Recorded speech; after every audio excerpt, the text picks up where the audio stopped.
여러분 혹시 셀프메이드라는 이거 들어보셨습니까? 셀프메이드? 셀프메이드 하니까 좀 되게 최근에 나온 거 있어 보이죠? 이걸 우리가 좀 더 이해하기 쉽도록 제가 표현을 해주자면은 자수성가입니다. 자신의 힘으로 이 기반을 가지고서 일어났다라는 겁니다. 아무것도 없는 상태에서 올라가는 건데요. 이 셀프메이드는 개인이 자기 능력과 노력만으로 성공을 거둔다는 이야기가 주입니다. 그래서 신화와 같은 이야기들이 있죠. 1960년대 뭐 이때 막 그 건설의 업과 막 그 신화를 일으킨 그런 분들, 유명한 분들 있잖아요. 그런 분들이 했던 것을 보면 와, 정말 자수성가한 셀프메이드의 대가라고 볼 수가 있을 겁니다. 많은 분야에서 이런 일들이 요즘 일어나요. 그리고 스타트업 문화나 또 연예산업, 스포츠 등에서도 자주 볼 수 있는 부분이 바로 이 셀프메이드입니다.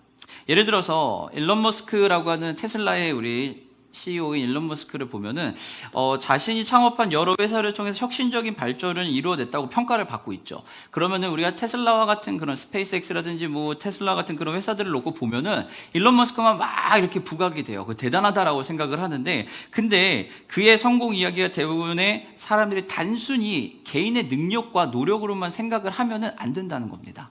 왜냐하면 일론 머스크가 테슬라를 성공시키기 위해서 혼자서 다 했을까요? 물론 그의 기가 막히고 놀라운 그 아이디어와 창의적인 것들이 있었을 겁니다. 그러고 있지만 우리가 잊지 말아야 되는 건 그것은 결코 혼자 일어나지 않았다는 거죠. 평가를 받을 때 혼자만 그렇게 할 수가 없다는 겁니다. 그의 성공의 이야기는 대부분의 사람들이 개인의 능력이라고 생각할지도 모르겠어요. 하지만 그렇지 않다는 겁니다. 사회 네트워크 서비스인 SNS에서 보면은 수많은 사람들이 셀프메이드로서 성공한 인플루언서들의 이야기를 합니다. 인플루언서들은 자신의 성공 스토리를 공유를 하겠죠. 그리고 이를 통해서 팔로워들에게 자기 자신이 얼마나 대단하고 노력을 했는지를 또 알려줄 겁니다. 자, 그런데 여러분, 그래서 그분들이 우리에게 누구나 성공을 열심히 하면 할 수 있습니다라는 아주 긍정적이고 후무적인 메시지를 주기도 합니다. 하지만 여러분, 이 셀프메이드 문화는 정말로 개인 한 사람의 노력이면은 해결할 수 있다고 믿는 것일까요? 인플루언서라고 하는 분들도 마찬가지로 처음에는 혼자 할 수 있었겠죠. 혼자 할 수 있었겠지만, 그러나 그것이 일정 수준 이상으로 올라가고 팔로우를 잡기 위해서는 혼자서 할 수 있는 게 아니라는 겁니다. 한창 그 넷플릭스에서 유행했던 그 인기였던 그 셀러브리티라고 하는 혹시 드라마 보셨습니까, 여러분? 거기에 보면 이 인플루언서들의 이야기가 나와요. 근데 그 한 명의 인플루언서를 만들기 위해서 수도 없이 많은 사람들이 붙습니다. 그리고 회사가 붙어서 홍보를 같이 띄워주고 하면서 여러 가지를 하게 되는 거죠. 셀프메이드 문화는 개인의 노력과 능력을 강조해요. 반면에 사회적인 인프라와 또는 문화적인, 경제적인 배경이 얼마나 큰 영향을 주는지에 대해서는 사실 그렇게 크게 신경을 쓰지 않습니다. 앞에 나와 있는 한 사람이 부각이 되는 거죠. 오늘 성경 본문에서 보게 되면은 우리의 선택과 노력뿐만 아니라 하나님의 섭리가 우리의 인생에서 아주 크게 좌우한다라는 것을 분명하게 알려주고 계세요. 현대 사회에서는 셀프메이드와 성공을 위한 무한한 성장과 같은 문화적인 이야기들을 하겠지만, 그러나 실제 우리의 삶에서는 성경을 통해서 우리에게 주시는 말씀은 문화적 배경 속에서 하나님의 섭리와 그것이 우리의 삶에서 얼마나 지대한 영향을 미치고 있는지를 보여주고 있다는 겁니다. 오늘 말씀을 보게 되면은요, 예레미야에게 하나님이 이제 환상을 보여주시고 설명을 하는 장면입니다. 오늘 보여주시는 환상은 어떤 것이죠? 성전 앞에 있는 두 무화과 광주리가 있습니다. 성전 앞에 있다라고 하는 것은 하나님의 임재하시는 그곳에 있는 것이기 때문에 하나님 앞에 있는 것이고, 두 광주리가 있다는 것은 두 개의 두 부류가 존재한다는 겁니다. 오늘 성경의 내용을 보게 되면 이 두 광주리는 이스라엘을 상징한다고 볼 수 있습니다. 근데 이 두 광주리가 어떻게 되어 있냐면 하나는 좋은 거고요, 하나는 나쁜 거예요. 근데 얼마나 좋고 나쁨의 차이가 있냐면 적당히 나빠가지고 먹을 수 있을 수준이 아니라, 적당히 좋아서 보기 좋은 게 아니라 좋은 거는 최상품 극상으로 좋은 것이고 나쁜 거는 최악에서 정말 먹지도 못하고 갖다 버려버려야만 하는 그 상태가 바로 이 무화과, 두 광주리에 있는 무화과예요. 이 무화과는 이스라엘의 상징을 하기도 하고요. 그리고 고대 근동에서의 문화 속에서 이 무화과는 풍요의 상징이 되기도 합니다. 그렇기 때문에 이 무화과가 좋고 잘 이뤘다는 것은 풍요롭고 번영하고 번성한다라는 것을 상징적으로 보여주는 부분이에요. 그래서 그 가운데 보면은 바로 오늘 구분되어진 두 개의 무화과가 있는 거죠. 좋은 무화과와 나쁜 무화과입니다. 극상으로 좋고 최악으로 나쁜 이 두 개입니다. 구분되어진 무화과는 두 부분으로 구분이 되어진 사람들이라고 볼 수 있습니다. 좋은 무화과는 하나님께서 인도하시는 자들이 되겠고, 나쁜 무화과는 하나님의 뜻대로 가지 않는 자들이 될 거예요. 그런데 우리가 생각했을 때 이스라엘이 지금 현재 상황이 어떻죠? 포로로 잡혀가는 상황이거든요. 이스라엘이 망했다라고 얘기하는 상황이에요. 이스라엘 망하고 너희들 바벨론 포로로 가야 한다라고 하는 것이 지금 이스라엘에게 주신 하나님의 말씀인데, 그 우리의 입장에서 봤을 때 그냥 그 하나님의 말씀을 잠깐 빼고, 국가가 나라가 망해가지고 있는 상황이 되면 포로로 잡혀가는 게 좋은 일일까요? 아니면 남아있는 게 좋은 일일까요? 우리의 상식적인, 우리의 일반적인 생각 속에서는 어쩌면 남아있는 게 더 좋을 수도 있어요. 그런데 오늘 성경 본문에서는 포로로 잡혀간 여호야긴과 그 따라간 포로로 잡혀간 사람들이 좋은 무화과라고 얘기하고, 남겨져 있는 시드기야와 남겨져 있는 사람들을 나쁜 무화과라고 이야기를 하고 있다는 겁니다. 남겨져 있는 시드기야와 애굽으로 가 살고 있는 사람들은 나쁜 무화과, 포로로 잡혀간 사람들은 좋은 무화과래요. 이것을 또 어떻게 표현을 하냐면, 좋은 무화과는 처음 익은 듯한 첫 열매가 되겠죠. 처음 익은 듯한 첫 열매라서 아주 좋은 것이고, 극히 좋은 최상품이라고 얘기를 해요. 그리고 하나님께서 그 무화과를 그렇게 만들 것이다라고 얘기하고요. 나쁜 무화과는 시드기야를 중심으로 이스라엘에 남은 사람들이 이들을 어떻게 표현을 하냐면, 아주 나빠서 먹을 수도 없고 버려만 놔야 하는 그런 상태라고 얘기합니다. 예레미야를 통해서 포로가 될 것을 말씀하시지만, 하나님은 남은 자와 애굽으로 간 자, 거부한 자들 또한 마찬가지로 심판이 있을 거라는 거예요. 이스라엘에게 생각했을 때 당시에는 포로로 잡혀가는 게 심판이에요. 포로로 잡혀가면 심판이거든요. 그럼 포로로 안 잡혀가면 심판에서 벗어날 수 있다고 느꼈을지 몰라요. 그런데 하나님께서는 얘기해요. 포로로 잡혀가지 않아도 심판은 똑같이 있다는 겁니다. 좋은 무화과 나무는 어떤 사람이라고요? 하나님이 갈대아인의 땅에 이르게 한 유다 포로예요. 여기서 우리가 기억해야 되는 것은 유다 포로가 중요한 게 아니라 하나님이 갈대아인 바벨론 땅으로 이끌어 가셨다라는 겁니다. 하나님이 바벨론 땅으로 이스라엘 사람들을 데리고 갔어요. 그리고 거기에서 포로 생활하는 사람들이 좋은 무화과다라고 얘기를 하는 거예요. 그리고 이 좋은 무화과를 하나님이 어떻게 하실 거냐면 잘 돌봐주시겠대요. 잘 돌봐주시고 건강하게 하시고 잘 먹이시고 잘 보살펴 주시다가 이제 어떻게 해요? 회복시켜서 다시 돌아올 수 있게 만들어 주겠대요. 약간 느낌이 어떤 느낌이냐면요, 너무 아프니까 어디로 가요? 병원을 가야 되잖아요. 병원을 갔는데 병원에 가서 얘기하는 거, 치료시키시고 또 잘 먹여주시고 영양제 놓고 건강하게 해놓고 재활까지 다 한 다음에 다시 퇴원시키게 해줄게, 이런 거예요. 우리가 몸이 아픈데 와서 그런 거야. 너 병원 가야 된다고. 병원에 가자고. 그러면 병원 가는 게 좋은 거잖아요. 안 가고 버티면은 죽을 수 있는 거잖아요. 안 좋은 거잖아요. 포로로 잡혀간다는 거는, 포로로 보내셨다라는 건 바로 이거예요. 내가 너희를 안전한 곳에 보내고 거기에서 돌보고 회복시켜서 다시 돌아오겠대요. 그러면서 하나님이 이스라엘 백성들에게 이렇게 하면서 어떻게 얘기하신다고요? 내가 너의 하나님이 된다는 거예요. 너희는 나의 백성이 되고 나는 너의 하나님이 된다라고 얘기합니다. 내가 너희 중에서 행할 것이고 나는 너희의 하나님이 되고 너희는 나의 백성이 될 거다라는 겁니다. 하나님께서 분명하게 말씀하시는 것은 내가 너희를 갈대아인의 그 장소 바벨론의 포로로 보냈다. 내가 보낸 거다. 끌려간 게 아니다.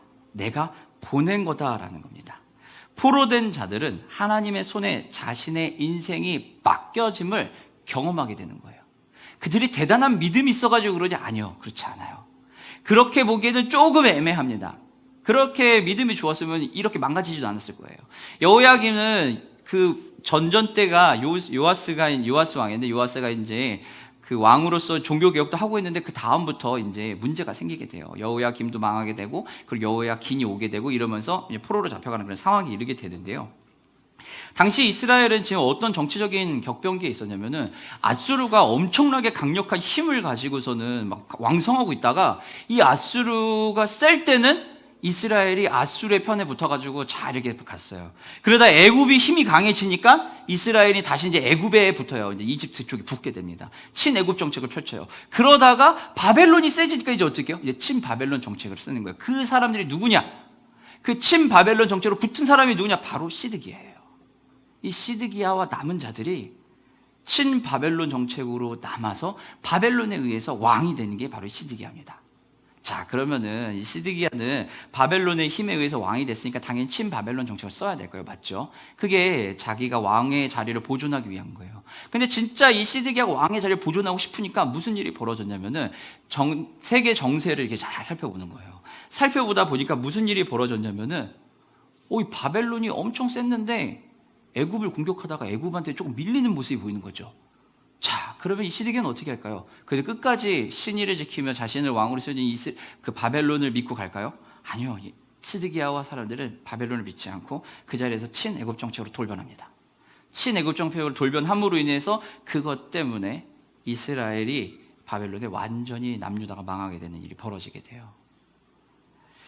남겨진 사람들, 나쁜 무화과라고 하는 시드기야 고관들은 예루살렘에 남겨졌어요. 이들은 하나님에 의해서 버림을 받았다가 아니라 하나님을 그들이 직접 버려버립니다. 하나님은 분명히 예레미야를 통해서 포로로 잡혀가라고 얘기합니다. 포로로 가자라고 얘기를 해요. 거기서 보호하겠다라는 거예요. 정치적인, 전 세계적인 그런 전쟁과 이런 부분에서 안전하게 내가 너희를 지키겠다라고 하면서 데려가려고 하는데 이스라엘에 남아있는 자들은 그걸 거부하는 거죠. 하나님 어떻게 그러면 이 나쁜 무화과인 이 시드기야 사람들을 행할 것이냐, 심판이 어떻게 있을 거냐면은 이들에게 이렇게 얘기합니다. 8절부터 내용을 보게 되면은 너희들은 흩어지게 될 것이다. 흩어지게 될 것이고 부끄러움을 당할 것이고 환난을 당할 것이고 그리고 다시는 이 땅으로 돌아오지 못할 것이다 라고 얘기합니다. 다시는 이 땅으로 돌아오지 못할 것이다 라는 거죠. 시드기야와 바벨론 정권에 의해서 왕으로 세워진 시드기야와 그리고 자신의 목적을 달성하기 위해서 기회를 보고서는 기회주의자처럼 자신의 이득을 취해 갔던 그 사람들, 친바벨론 성향에서 친애굽 성향으로 돌아서면서 남유다를 멸망하게 만든 이 사람들을 하나님은 뭐라고요? 흩어지게 할 거고 환난을 당할 거고 수치를 당할 거고 부끄러움을 당할 거고 결코 이 자리로 돌아오지 못할 거다라는 겁니다. 이것이 그들에게 내려진 심판이에요. 우리의 눈에 봤을 때는 잡혀가는 게 심판이거든요. 그러나 하나님의 시각과 하나님의 섭리 안에서는 잡혀가는 게 구원이고 포로로 가는 게 구원이고 남겨있는 게 심판이에요.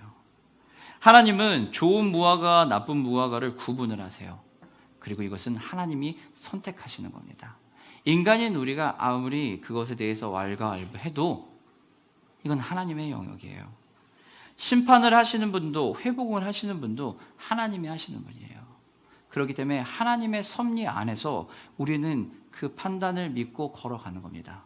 내 눈에 내 생각에 이것이 좋아 보인다 하고 이렇게 가야 할 것 같다 할지라도 하나님의 뜻하신 바가 남아있는 거고 아직 체류하는 거고 움직이지 않아야 되는 거라면 우리는 그 섭리 안에 움직이는 거예요. 내가 생각했을 때는 나가는 게 최선이라면 근데 하나님은 남아있으라고 하면 우리는 남는 겁니다. 우리 교회를도 제가 기도할 때 지난 몇 년 동안 올해 말고 그 2, 3년 전만 해도 가장 많이 기도했던 것 중에 하나 뭐냐면 여기가 마을이 빨리 개발이 돼서 우리가 새로 밖으로 나가서 새롭게 시작을 하는 거였어요. 그게 다시 이제 시작이다라고 생각을 하고 저도 기도했던 부분 중에 하나가 하나님 이 마을이 좀 빨리 잘 정비되고 좀 개발됐으면 좋겠습니다라고 하는 기도를 했거든요.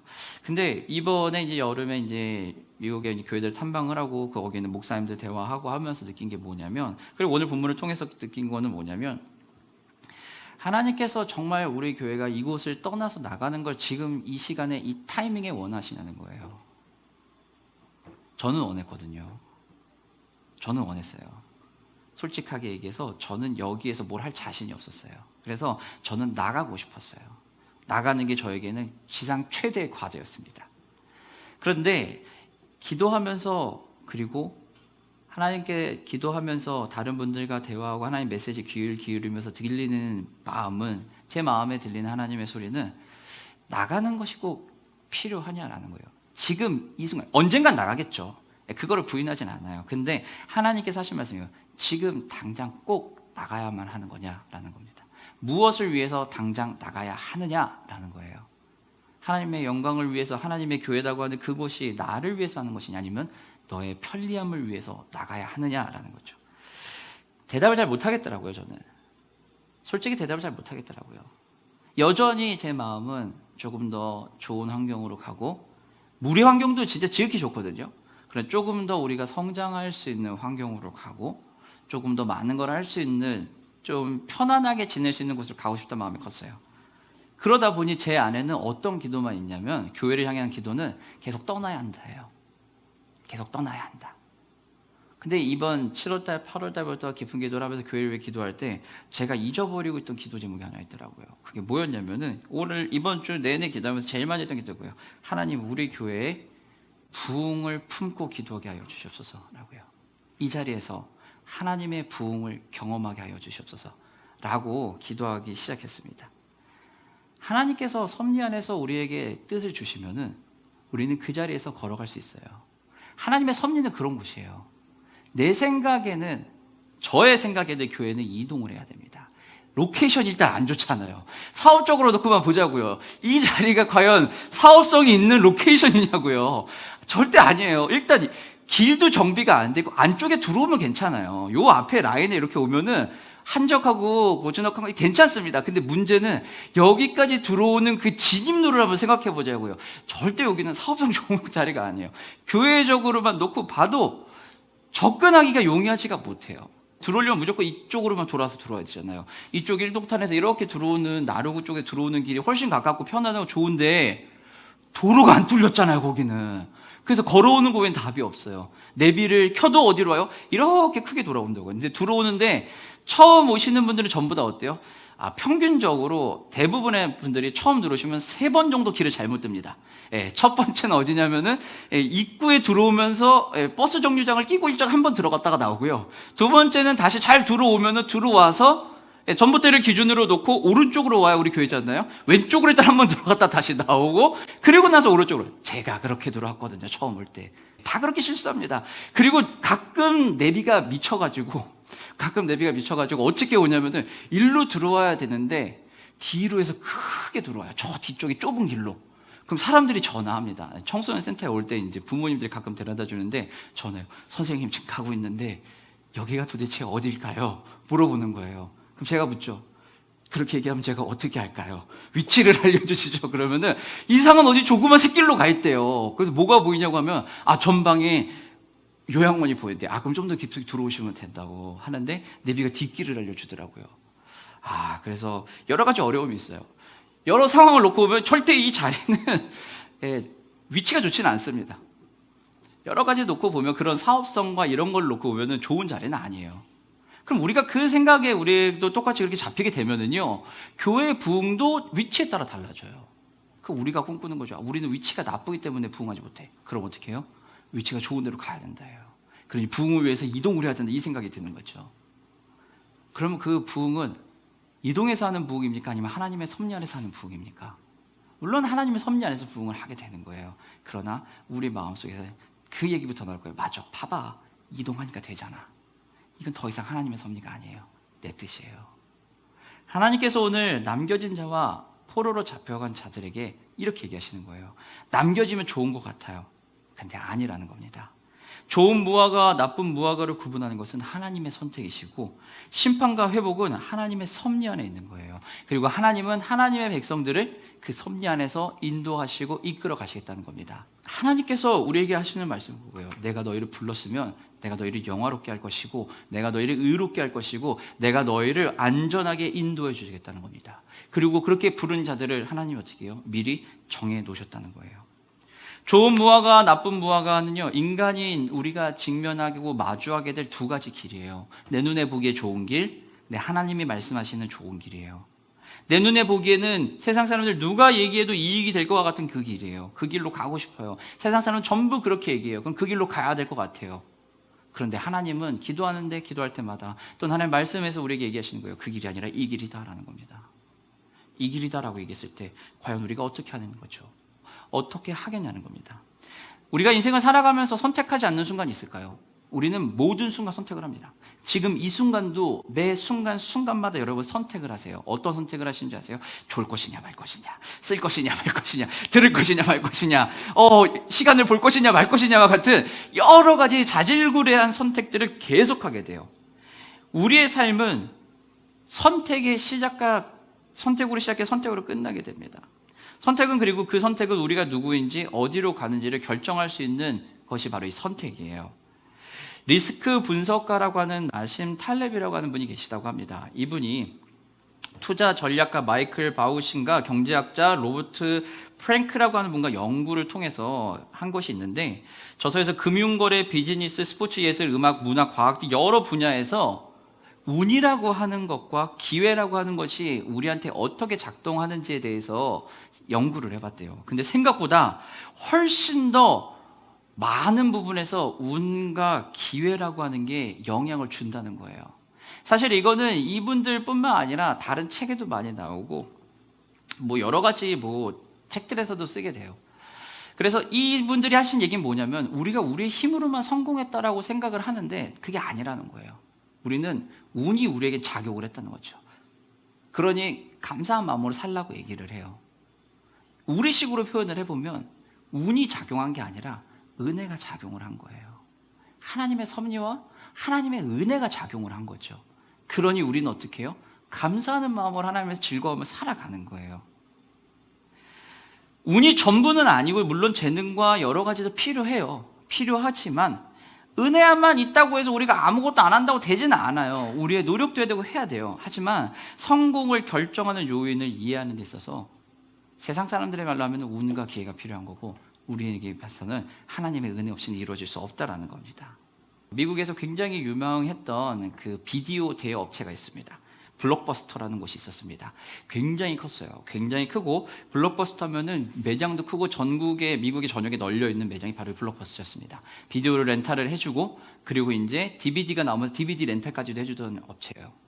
굉장히 큰 업체였습니다. 근데 지금 시점에서 보면은 이 블록버스는 없어졌어요. 시대의 흐름을 따라가지 못했던 것도 있죠.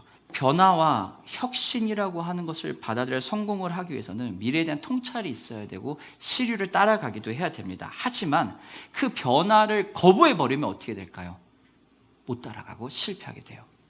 하나님이 우리에게 똑같이 하나님의 섭리 안에서 그 변화의 흐름을 따라가라고 얘기를 하는데, 우리가 보기에는 그 변화의 흐름을 따라가는 것이 세상의 방식, 나에게 이득이 되는 것과 반대인 것 같아요. 그럼 어떻게 해요? 거부해버리려고 할 거예요. 그러면 안 된다는 겁니다. 선한 무화과는요, 하나님께서 하나님의 은혜와 변화의 역동성을 보여주겠다는 것을 상징적으로 보여줍니다. 고대 근동에서 무화과는 어떻다고요? 풍요와 성공의 번영의 상징이거든요.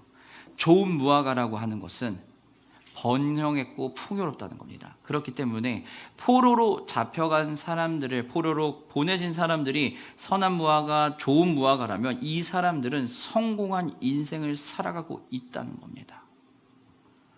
여러분 인생에서 정말 성공을 원하십니까? 여러분 인생에서 진정한 성공을 원하십니까? 여러분, 그렇다면 그 성공한 인생을 살 수 있도록 이끌어주는 그 변화의 시류와 흐름을 따라가십시오. 그러면 여러분 분명히 성공할 거예요. 세상적으로 돈을 많이 벌고 싶으십니까? 그러면 세상에서 흘러가고 있는 변화의 방향대로 흘러가시면 돼요. 그러면 돈을 벌 수 있을 겁니다.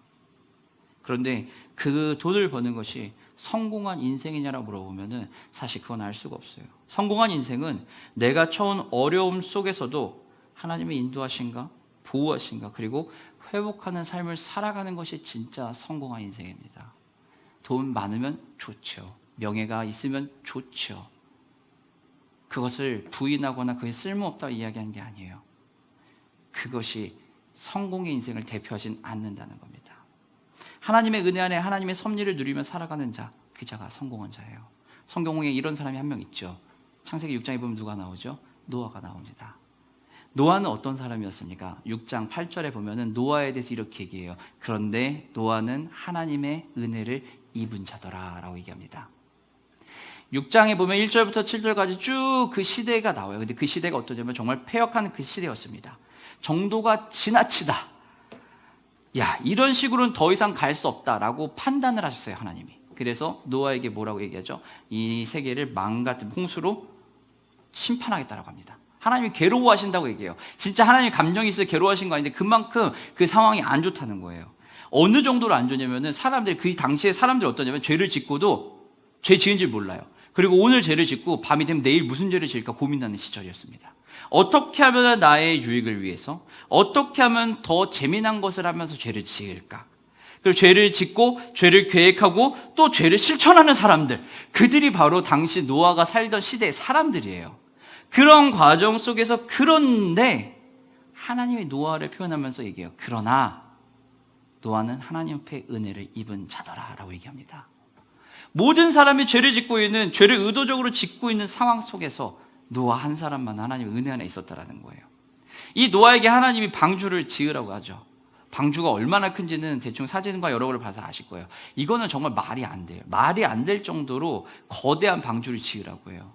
아라랏산에 이르렀을 때 보면은 흔적들을 놓고 보면은 어마무시합니다. 이건 한 사람이, 한 가정이 지었다는 것 자체가 말이 안 될 정도로 너무 커요. 이 노아가 방주를 짓는 게 며칠 만에 뚝딱 지었을까요? 아니, 몇십 년 걸렸거든요. 몇십 년이 걸렸을 겁니다.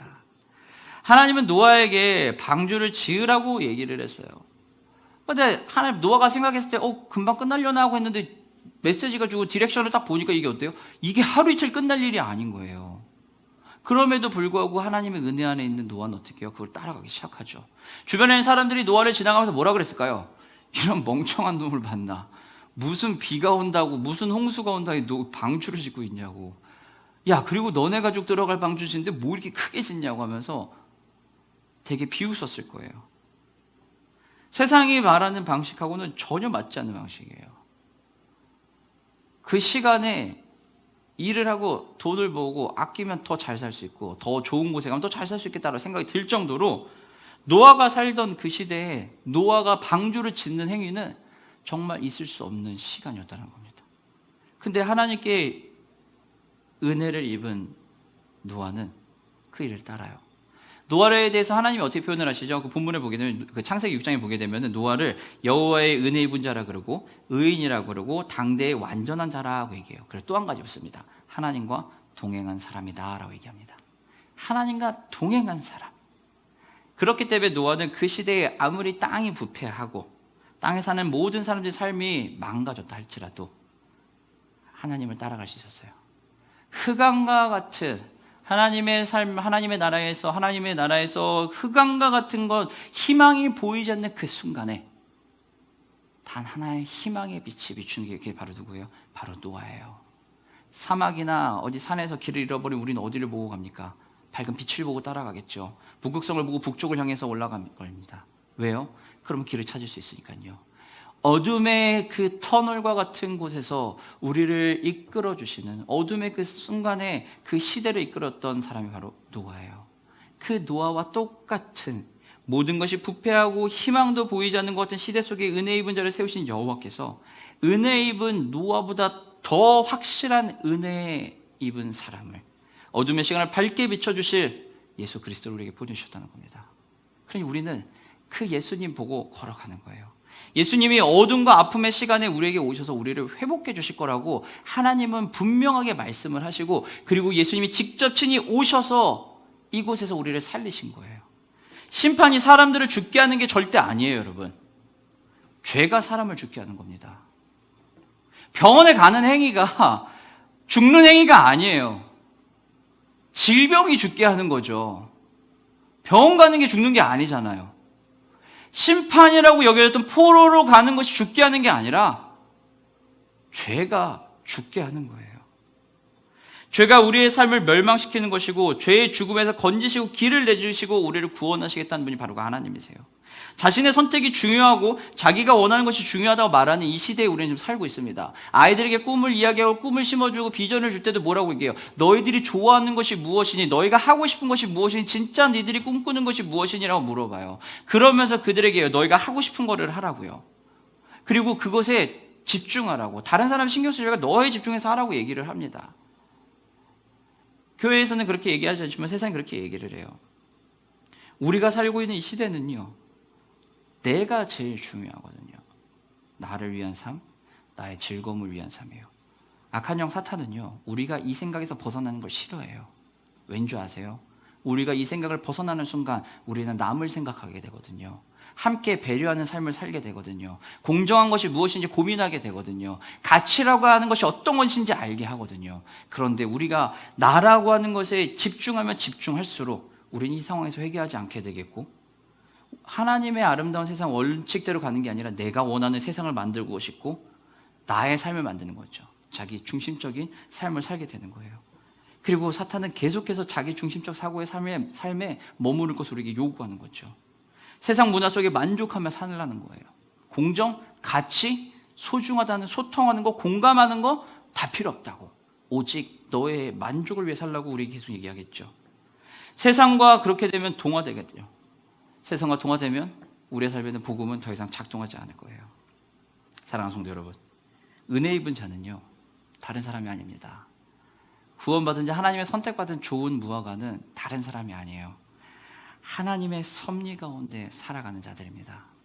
하나님의 섭리 가운데 살아갈 때 우리는 우리의 걸음걸이가 하나님의 큰 거대한 흐름 속에서 가고 있다는 것을 깨닫게 될 거예요. 내가 하나님의 섭리 안에 살 때 우리는 바른 선택을 하게 됩니다. 그리고 내가 하나님의 섭리 안에 살아갈 때 우리는 회복되어질 것이고 위로받을 것이고 보호받을 것이고 안전하게 인도될 거예요. 여러분 지금 살아가고 있는 삶의 자리가 호락호락하진 않을 겁니다. 여러분의 삶에 그 선택해야 될 그 모든 것들이 지금은 쉬운 것은 아닐 거예요. 그리고 기도하면서 하나님 말씀 안에 살 때 선택하는 것들이 지금 순간에 잘못된 것처럼 보일 때가 있을 겁니다. 하지만 그것이 하나님이 요구하시는 거라면 우리는 그 길을 걸어가는 거예요. 그럼 거기에 하나님 우리에게 분명하게 계십니다.